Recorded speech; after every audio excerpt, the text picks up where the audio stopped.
sa dakilang Diyos Ama, upang atin ang makanta, buhay na walang hanggan. Sa piging ng ating Panginoon, tayo laging natitipon, upang matutong magmahalan sa pag-ibig na nakamtan. Sa ngalan ng Ama at ng Anak at ng Espiritu Santo. Amen. Sumainyo ang Panginoon. At sumaiyo rin. Purihin natin ang Panginoon sa pamamagitan ng misang ito, lalo na sa pamamagitan ng ating mabuting buhay bilang Kristiyano. Hilingin po natin ang biyayang ito at upang tayo maging marapat, halina't magsisimula para sa ating mga kasalanan.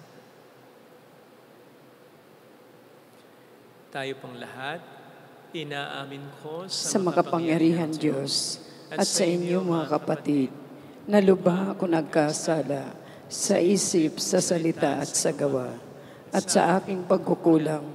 Kaya isinasamo ko sa mahal na Birhen Maria, sa lahat ng mga anghel at mga banal, at sa inyo mga kapatid, na ako'y ipanalangin sa Panginoong ating Diyos.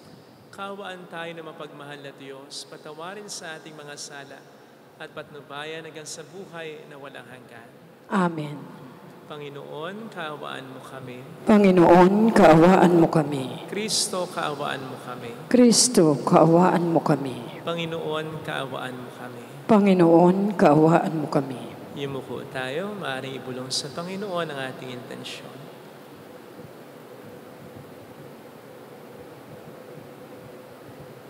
Igdasal natin ang mga may sakit, ang mga tumutulong sa ating simbahan, ang mga OFW. Manalangin tayo. Ama naming makapangyarihan, pakita mo ang iyong paglingap sa iyong pag-antig sa aming kalooban, upang ang pamumunga ng gawain mo sa amin ay aming mapakinabangan at ang mapagpagaling mong katapatan ay aming mapangatawanan sa pamamagitan ni Jesucristo, kasama ng Espiritu Santo magpas sa walang hanggan. Amen. Ang salita ng Diyos mula sa aklat ni Propeta Daniel. Akong si Daniel ay nakakita ng isang malaking dagat na binabayo ng malakas na hangin kabi-kabila. Mula sa dagat ay may lumitaw na 4 na iba't ibang dambuhala. Ang una ay parang leon, ngunit may pakpak ng agila. Nabunot ang mga pakpak nito. Umangat ito sa lupa at tumayong tila tao. Binigyan ito ng isipan ng tao. Ang ikalawa naman ay mukhang oso. Ang 2 paa lamang nito sa huli ang inilalakad at may kagat pang 3 tadyang. May tinig na nag-utos dito, "Sige, magpakasawa ka sa karne." Ang ikatlo ay kawangis ng leopardo. Ito'y may 4 na pakpak sa likod, 4 ang ulo, at binigyan ng kapangyarihan. Pagkaraan, nakita ko ang ika-4 na hayop. Nakakatakot itong tingnan at mukhang napakalakas. Bakal ang ngipin nito at tanso naman ang mga panga. Niluluray ng bibig nito ang anumang makagat at tinatadyakan ang matira doon. Kaiba ito sa 3 nauna pagkat ito'y may 10 sungay. Pinagmamasdan kong mabuti ang mga sungay at nakita kong may tumutubo pang isa. Ang 3 sungay ay nabunot upang magkaroon ng puwang ang sungay na tumutubo. Ito ay tulad ng tao, may mga mata at bibig. Nakapangingilabot ang sinasabi nito. Habang ako'y nakatingin, may naglagay ng mga trono. Naupo sa isa sa mga ito ang isang nabubuhay magpakailanman. Kumikinang sa kaputian ang kanyang kasuotan at parang lantay na lana ang kanyang buhok. Ang trono niya ay nagniningning. Ang mga gulong nito ay apoy na nagliliyab. Waring agos ng tubig ang apoy na bumubuga mula sa trono. Ang naglilingkod sa kanya ay 1,000,000, bukod pa sa milyon-milyong nakaantabay. Humanda na siya sa pagagawad ng hatol at binuksan ang mga aklat. Dahil sa kakilakilabot na mga bagay na sinasabi ng sungay, naakit akong manood hanggang sa mapatay ang ikaapat na hayop at ihagis sa apoy. Yaong ibang hayop ay inalisan ng kapangyarihan, ngunit pinananatiling buhay ng kaunti pang panahon. Patuloy ang aking pangitain. Ang nakita ko naman ay isang tila taong nakasakay sa ulap. Bumababa ito at lumapit sa nabubuhay magpakailanman.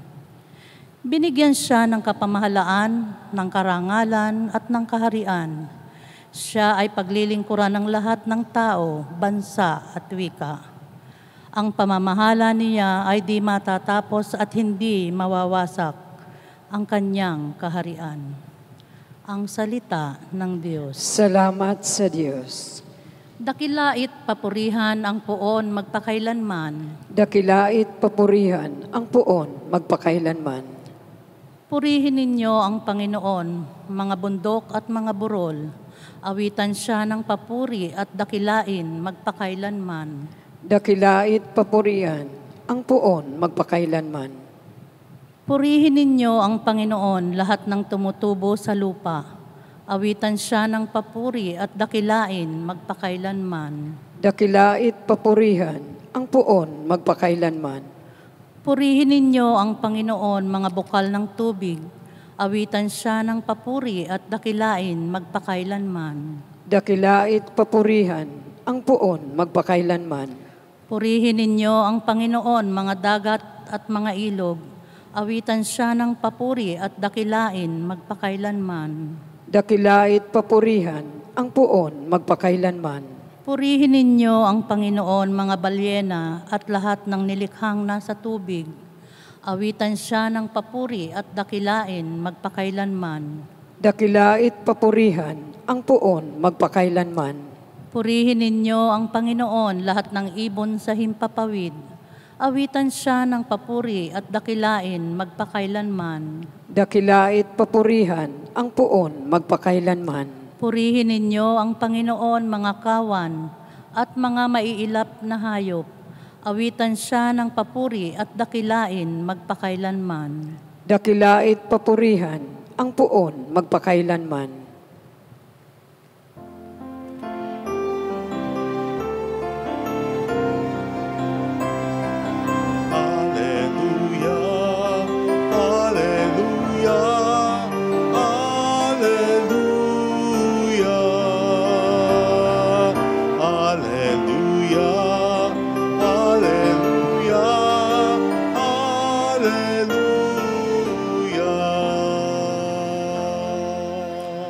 Sumainyo ang Panginoon. At sumaiyo rin. Ang mabuting balita po ng Panginoon ayon kay San Lucas. Papuri sa iyo, Panginoon. Noong panahong yon, sinabi ni Jesus sa kaniyang mga alagad ang isang talinghaga, "Tingnan ninyo ang puno ng igos at ibang punong kahoy. Kapag nagdadahon na ito, alam ninyong malapit na ang tag-araw. Gayon din naman kapag nakita ninyong nangyayari na ang mga ito, nalalaman ninyong malapit ng maghari ang Diyos. Tandaan ninyo, magaganap ang lahat ng ito bago mamatay ang lahat ng taong nabubuhay sa ngayon. Mawawala ang langit at ang lupa, ngunit ang salita ko'y hindi magkakabula." Mga kapatid, ang mabuting balita ng ating Panginoon. Pinupuri ka namin, Panginoong Jesucristo. Welcome sa Our Lady of Lasalette Quasay Parish, kung saan ayos lang umiyak at samahan tayo ng mahal na ina sa pag-iyak at sa pagdarasal upang maging maayos ang lahat. #walang forever. Minsan ay sumikat sa atin ang phrase na ito upang i-describe madalas ang mga relasyon na hindi nagtatagal.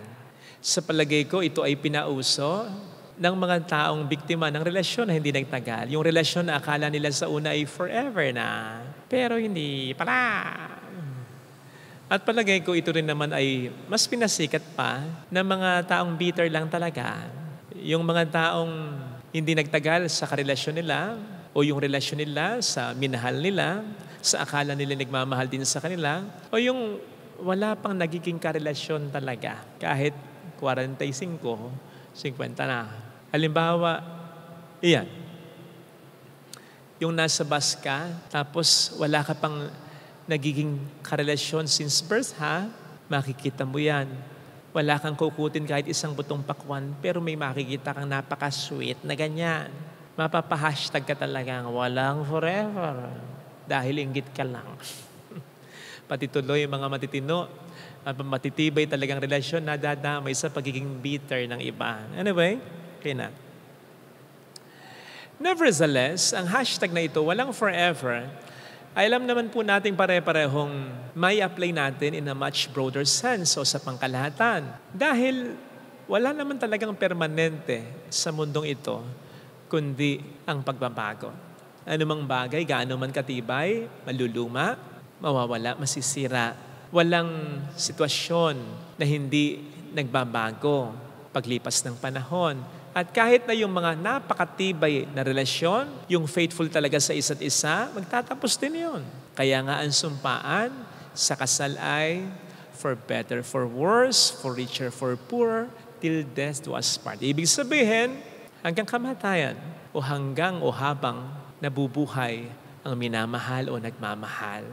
Kasi kahit gaano katibay ang relasyon na yan, pwedeng putulin pa rin yan ng kamatayan. And that's life. How sad. Walang permanente kundi pagbabago. Everyone changes. Kahit gustuhin mo hindi ito. Kahit aware ka o hindi dito, magugulat ka na lang, naluma na pala, nawala na pala, nagbago na pala. Magugulat ka, may bago na. At yung bagong yon, lilipas din yon, mawawala din yon. Ganyan ang buhay. Yan ang sinasabi sa ating mga pagbasa. Actually, ang sinasabi sa ating pagbasa ay mas drastic, mas matindi pang pagbabago, cosmic. Kasi ang sabi dito, mawawala ang langit at ang lupa. And so amidst these small and big changes, we tend to search and hold on for what remains. Sa gitna ng mga pagbabago sa buhay natin, naghahanap tayo ng constant na mapanghahawakan natin. Kaya nga, yung mga iniiwan ng boyfriend and girlfriend, either sa makabilang relasyon, sa makabilang bahay o sa makabilang buhay, makikita agad-agad yung value ng friends nila o ng iba nilang mga mahal sa buhay. They will tend to think na, di pa naman ako nag-iisa, nandiyan pa rin naman sila, di ba? O kaya naman yung mga na-aksidente, o kaya nagiging biktima ng kalamidad, lindol, baha, sunog, lalo pat wala naman sa kanilang nawalang mahal sa buhay. Anong madalas ang sinasabi nila? Ayos na rin. At least walang napahamak sa atin. At least buhay ang mga mahal ko. Yung mga bahay na yan, yung mga gamit na yan, kikitahin pa yan, maibabalik pa yan. Pero at least nandito ang mga mahal ko at ako buhay. Na para bang natitake natin, gaano man katitindi o gaano man kalalaki, ang mga pagbabago sa buhay natin, basta't may nananatili sa atin. At gumanon ako, quote-unquote, nananatili. Kasi kahit yung mga nananatili na yan, balang araw, ikaw o sila ay mawawala din naman. Kaya nga, napakaganda ng ating mabuting balita. Sapagkat ang sinasabi ng ating Panginoon dito, may mananatili, may constant in the midst of all these changes in our life. Ang Diyos, ang salita ng Diyos. Yun ang sinasabi dito. Mawawala ang langit at lupa, ngunit ang salita ko'y hindi magkakabula. Napakagandang balita nito sapagkat ang salita ng Diyos ay katotohanan. Yung salita niya na nagsasabing mahal niya tayo, na hindi niya tayo pababayaan, kakalimutan. Yung salita niya na nagsasabing hindi magtatagumpay ang kasamaan sa kabutihan, na magkakaroon ng katarungan. Yung salita niya na ang mga swail, mga mayayabang, mga nangaapi ay paparusahan at ang mga inaapi, ang mga naghihirap, lalo na ang mga hindi nawawala ng pananampalataya sa Kanya, araw at gabi tumatawag sa Kanya, ay hindi niya sisiphayuin ng pag-asa, ililigtas niya, may kalangitan, para sa mga mabuti, may impyerno, para sa mga masama. At marami pang iba, ito yung mga panghahawakan natin sa kabila ng mga pangit at matitinding pangyayari at pagbabago sa buhay natin. Sa kabila ng mga tao o bagay na mawawala sa buhay natin, the Word of God will provide us with a sense of strong stability sa kabila ng mga matitinding pagbabago at mga hindi magagandang pangyayari. Ilan na yung nakausap ko na napupunta dito, na dumating sa buhay nila na nawala na sila ng pag-asa. In fact, yung marami na nakausap ko, marami na ako nakausap na gusto na nilang mamatay. Totoo. Dahil sa matinding pangyayari sa kanilang buhay, matinding pagbabago, nawala yung inaasahan nilang trabaho, yung inaasahan nilang negosyo, nawala yung pinundar nila, nasunugan sila, na-scam sila, namatayan sila. Pero ang salita ng Diyos ang siyang nagbigay sa kanila ng pag-asa. So sa kabila ng mga nawala at nagbago sa kanilang buhay, kumapit sila sa salita ng Diyos na nagbibigay ng buhay. Ganon ka makapangyarihan ang salita ng Diyos. Kaya napaka-panghihinayang kapag hindi natin ito binibigyan ng halaga. Kapag hindi tayo nagbabasa, kahit pakonti-konti lang ng Biblia, sa loob ng isang araw o lumilipas, hindi lang ang buwan, minsan taon pa. Minsan marami pang taon na hindi talaga tayo nagbabasa. Kusa, kahit konti lang araw-araw, every other day, sa Biblia o ng Biblia. Nakalulungkot din kapag hindi tayo partikular sa salita ng Diyos, kapag tayo magsisimba na okay lang na late. Total naman, naabutan ko pa naman yung sermon ni Father. Hindi mahalaga yung salita ng Diyos. Kaya nga parte pa rin ito. In fact, mahalagang parte ng misa. Kasing halaga ng komunyon o banal na Eucharistia. Nakalulungkot din na bago magmisa, hindi man lang mag-concentrate na ihanda na ang sarili. Text pa rin ang text, nakikipag-usap pa rin, nag-scroll pa rin. Napapailing na lang ako pag may nakikita ako nag-cellphone sa loob ng simbahan. Sa kabila ng mayat-mayan paalala, kapatid, kahit nasa literal na pagtatanim ng halaman, kinakailangan ang lupa ihanda mo. Ganon din sa pagtatanim ng salita ng Diyos sa ating puso. Paano niya matatamnan nito kung napakarami na ng damo, napakarami ng bato, napakatigas na ng puso natin dahil ang mga nakakalaman dyan ay mga salita ng tao. Kaya nakalulungkot na kapag share tayo ng ibang mga salita ng tao, videos, pero hindi natin na-share ang salita ng Diyos.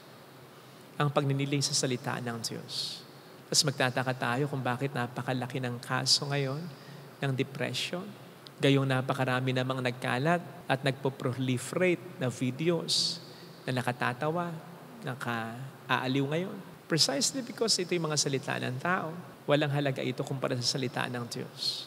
Kaya sana mga kapatid, bigyan natin ng halaga ang salita ng Diyos. Sapagkat kung gaanong makapangyarihan ng Diyos, ganun din ang kanyang salita. Kaya nga ang salita ay naging tao na tumutukoy sa ating Panginoong Jesucristo. Kung ang Diyos ay who was and who is to come, ganun din ang kanyang salita. Ito'y noon, ngayon, at sa habang panahon. Pwedeng hindi baguhin ang mga nangyayari sa paligid natin, pero yung disposisyon natin, yun ang kanyang babaguhin. Upang manatili tayong matatag, umaasa at sumasampalataya sa kabila ng mga pagbabagong nagaganap sa ating buhay. Ito sana ang bigyan natin ng halaga. Amen. Lagay natin ang ating kanang kamay sa tapat ng ating puso.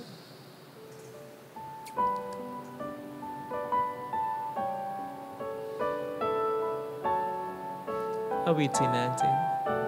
Alam kong may magagawa ang Diyos.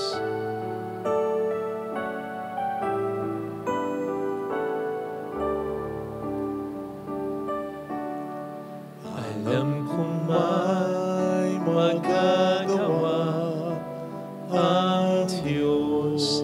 Alam kong may magagawa ang Diyos. Alam kong may magagawa Walang imposible sa ang Diyos. Kung ako'y magtatapat, Kung ako'y magtatapat sa Kanya'y maglilingkod, sa Kanya'y maglilingkod. alam kong may magagawa ang Diyos. Kung may magagawa ang Diyos. Alam kong diringkin ng Diyos ang samuko, Alam kong di sapagkat anak niya ako. ng Diyos ang samo ko. Alam kong di rin kinang Diyos ang samo ko, Alam kong di rin ginang Diyos sapagkat alam niya ang pinagdaraan. samo ko.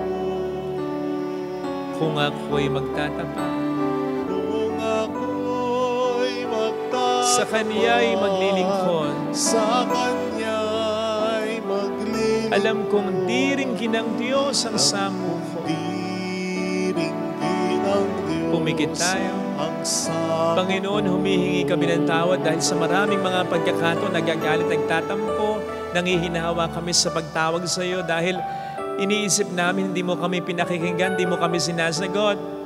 Wala kang pakialam. Now we realize, nandiyan na ang sagot. Nasa banal na kasulatan na, nasa makabuluhang pagninilay ng pari sa misa. Nandiyan na. Sinasagot mo na ang aming mga katanungan. Pinapayuhan mo na kami. Sinasabi mo na sa amin ang dapat namin gawin. Kaya sa huli, kung hindi kami makikinig sa iyo, wala kaming ipanginsin kundi sarili namin sapagkat nandiyan ang salita mo. Kailangan lamang namin tanggapin at sundin. Hallelujah! Hallelujah! Hindi magbabago ang salita niya sapagkat ito ay totoo noon, ngayon hanggang sa habang panahon. Siya ay muling babalik sa atin. You just have to listen to it, to read it, to reflect on it, and of course, to believe in it. Hallelujah! Ano man ang maging sitwasyon, mahal ka ng Panginoon. Sino man ang magbago sa iyo, sino man ang mangiwan sa iyo, mahal ka ng Panginoon. Panghawakan mo yun. Hindi magkakabula. Hindi mawawala ng kapangyarihan yung salitang iyon. Mayroong magandang mangyayari sa iyo. Mayroong magandang masada naman ang mangyayari. Panghawakan mo ang pangako niya. Panghawakan mo ang salita niya. Sapagkat ang Diyos ay hindi nanloloko. Pag sinabi niya, ginagawa niya. It may take some time, pero maayos din yan. Unti-unti. Have faith. Solid faith. Trust in Him. Kung lalapit kay Jesus, hindi masisiphayo. Hindi ka madidisappoint. Hindi ka bibiguin. Tapat ang Diyos sa mga salitang sinabi niya, iniwan niya sa atin. Papuri sa Ama at sa Anak at sa Espiritu Santo. Kapara ng sa unang-una, ngayon at magpakailanman, at magpasawalang hanggan. Amen. Pag-aalay.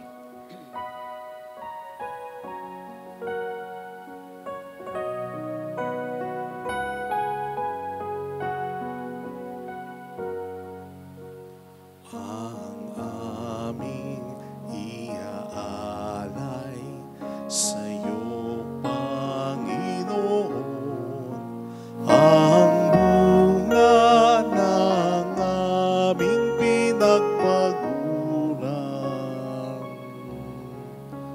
ang aming maihahandog bukal sa kalooban, ang tapat na pag-aalay ng buhay.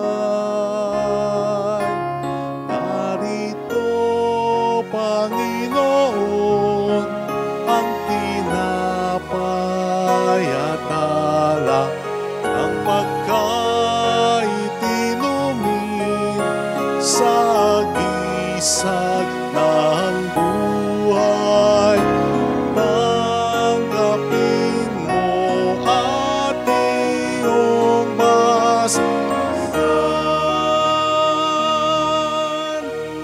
upang sa iyo kami makinabang. Manalangin tayo, pang ating handog ay maging kalugod-lugod sa Diyos amang makapangyarihan. Tanggapin nawa ng Panginoon itong paghahain sa iyong mga kamay, sa kapurihan niya at karangalan, sa ating kapakinabangan at sa buong sambayanan niyang banal. Ama naming lumikha, tanggapin mo ang mga banal na alay na iyong ipinag-utos na aming italaga sa pagsamba sa iyong ngalan at upang kami paghintapating pangunlakan ng iyong tapat na pagkamahal, gawin mo ang iyong mga utos sa isundin namin kailanman. Sa pamamagitan ni Hesus Kristo, asama ng Espiritu Santo magpas sa walang hanggan. Amen. Sumainyo ang Panginoon. At sumayo rin. Taas sa Diyos ang inyong puso at diwa. Itinaas na namin sa Panginoon. Pasalamatan ang Panginoong ating Diyos. Marapat na siya ay pasalamatan. Ama naming makapangyarihan, tunay nga pong marapat na ikaw ay aming pasalamatan. Ikaw ang lumikha sa tanan, ikaw ang nagtakdang magkaroon ng gabi at araw, gayon din ng tag-init at tag-ulan. Ikaw ang humubog sa tao bilang iyong kawangis, na mapagkakatiwala ang mga siwa sa daigdig. Ikaw ang iyong pinaglilingkuran sa pagganap sa pananagutan ng iyong pinagtitiwalaan sa pamamagitan ng anak mong mahal. Kaya kaisa ng mga anghel na nagsisiawit ng papuri sa iyo ng walang humpay sa kalangitan, kami nagpupuni sa iyong kadakilaan. Santo, Santo, Santo, Panginoong Diyos ng mga hukbo, napupuno ang langit at lupa ng kadakilaan mo. Usana sa kaitaasan. Pinagpala ang naparirito sa ngalan ng Panginoon. Usana sa kaitaasan. Ama naming banal, ikaw ang bukal ng tanang kabanalan, kaya't sa pamamagitan ng iyong Espiritu gawin mong banal. Ang mga kaloob na ito upang para sa amin ay maging katawan at dugo ng aming Panginoong Hesukristo. Bago niya pinagtiis ang kusang loob na maging handog, hinawakan niya ang tinapay, pinasalamatan ka niya, pinaghati-hati niya iyon, niabot sa kaniyang mga alagad at sinabi, tanggapin ninyong lahat ito at kanin, ito ang aking katawan na ihahandog para sa inyo.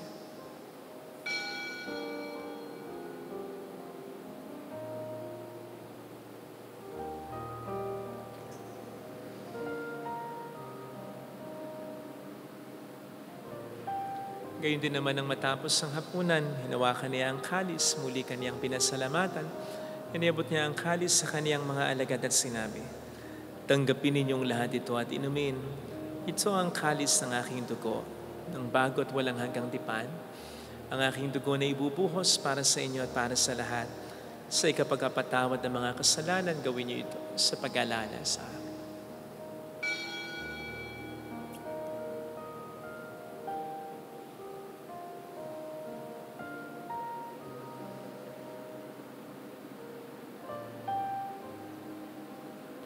Ipagbunyi natin ang misteryo ng ating pananampalataya. Si Kristo'y namatay, si Kristo'y nabuhay, si Kristo'y babalik sa wakas ng panahon.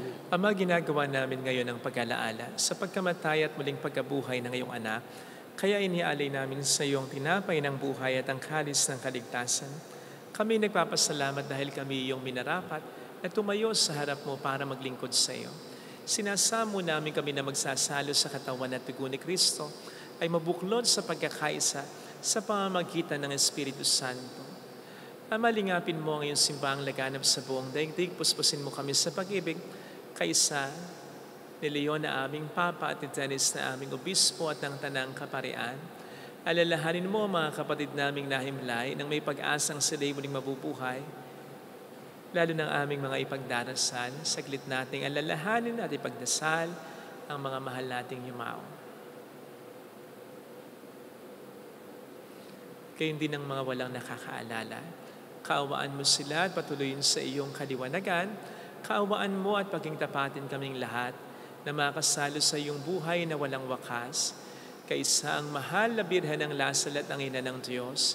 San Jose ang kabiyak ng kanyang puso. Lahat po ng mga banal na namuhay dito sa daigdig ng kalugod-lugod sa iyo.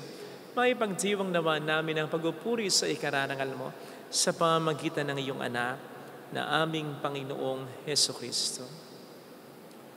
Sa pamamagitan ni Kristo, kasama niya at sa Kanya, ang lahat ng parangal papuri ay sa iyo, Diyos amang makapangyarihan, kasama ng Espiritu Santo, magpasawalang hanggan.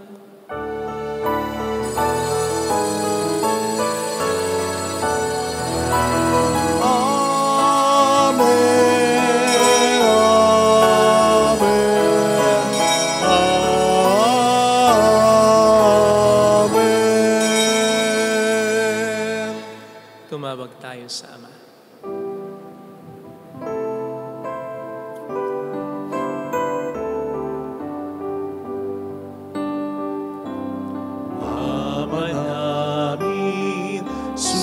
nasa langit ka, sambahin ang ngalan mo, mapasa amin ang kaharian mo, sundin ang loob mo dito sa lupa para nang sa langit.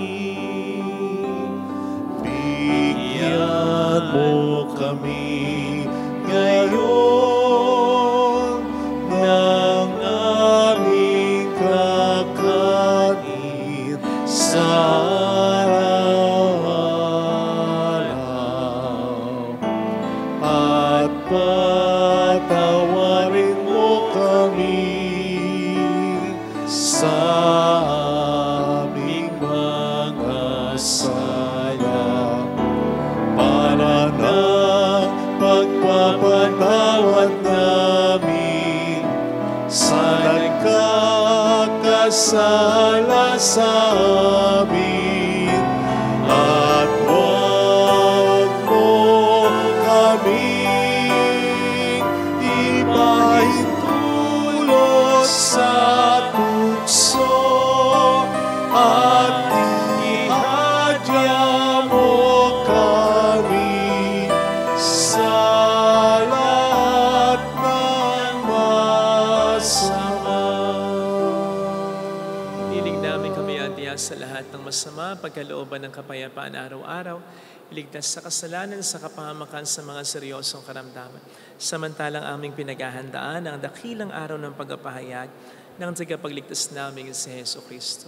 Sapagkat iyo ang kaharian, ang kapangyarihan at ang kapurihan, magpakailanman. Amen. Panginoong Hesus Kristo, sinabi po niyo noon, sinasabi niyo rin sa amin ngayon, kapayapaan ang iniiwan ko sa inyo, aking kapayapaan ang binibigay ko.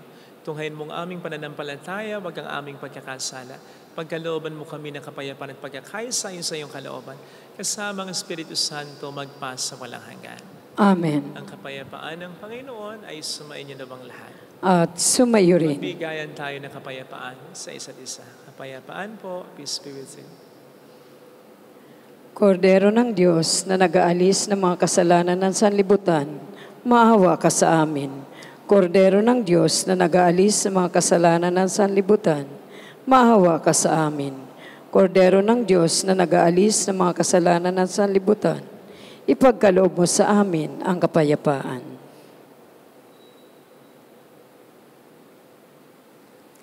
Narito sa harap natin ng Panginoon ang ating buhay at kaligtasan. Mapapalad tayong hindi niya kailanman pababayaan. Panginoon, hindi ako karapat-dapat na magpatuloy sa iyo, ngunit sa isang salita mo lamang ay gagaling na ako.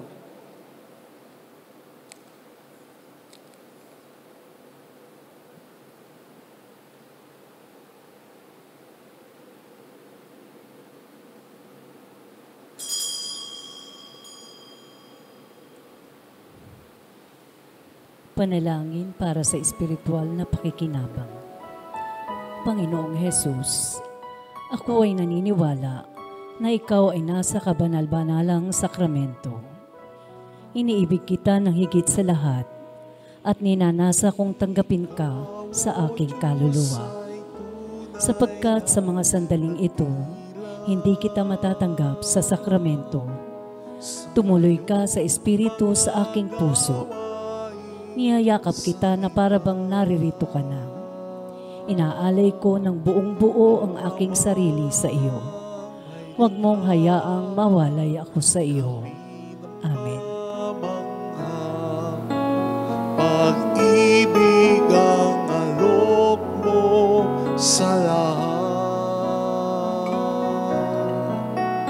Kahit kami hindi karapat-dapat,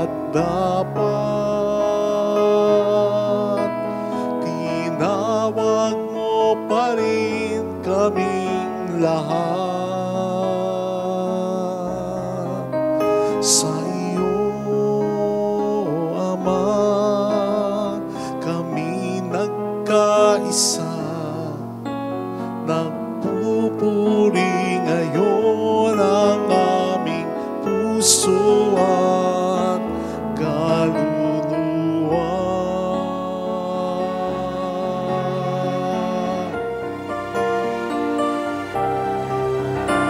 dakila ka, O Panginoon. Dakila rin ang iyong pag-ibig nandun. Dakila ka pagkat sa araw na ito, tinawag mo kami upang maging anak mo.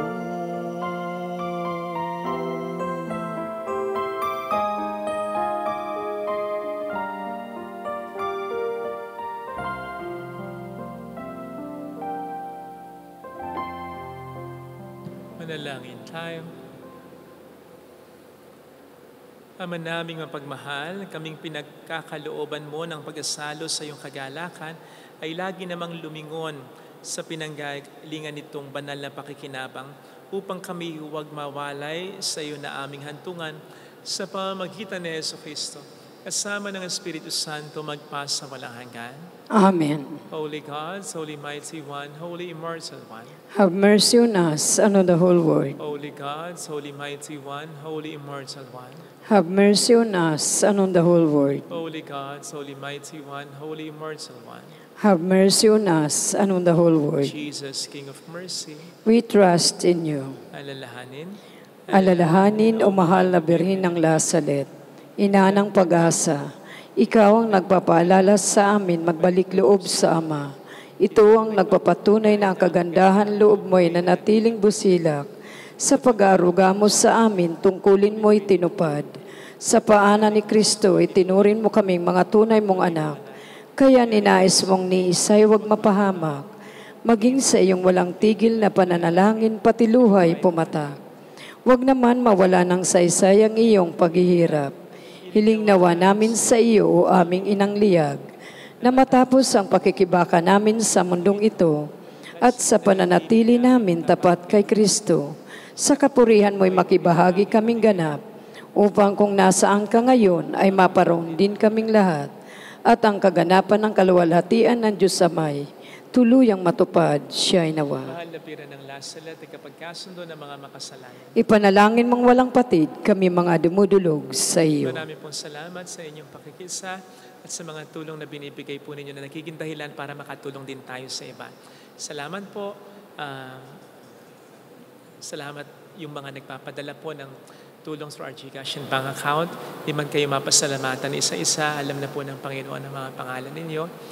At siya na po ang bahala sa inyo. Yun po ang lagi naming dasal dito para sa inyo. Salamat po.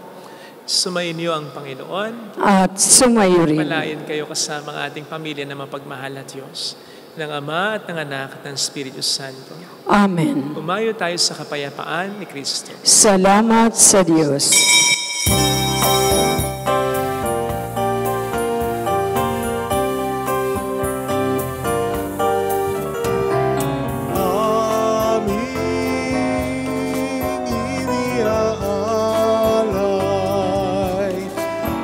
Pag-ibig na walang kapantay. Okay, sarap mabuhay kung may nagmamahal. Pagmamahal na tunay at laging dalisay. Ang Birhen kong umibig ay walang sintamis, pagsintang saktalinis sa iyo hanggang langit. O Birhen, Birheng mahal, sa awit at sa dasal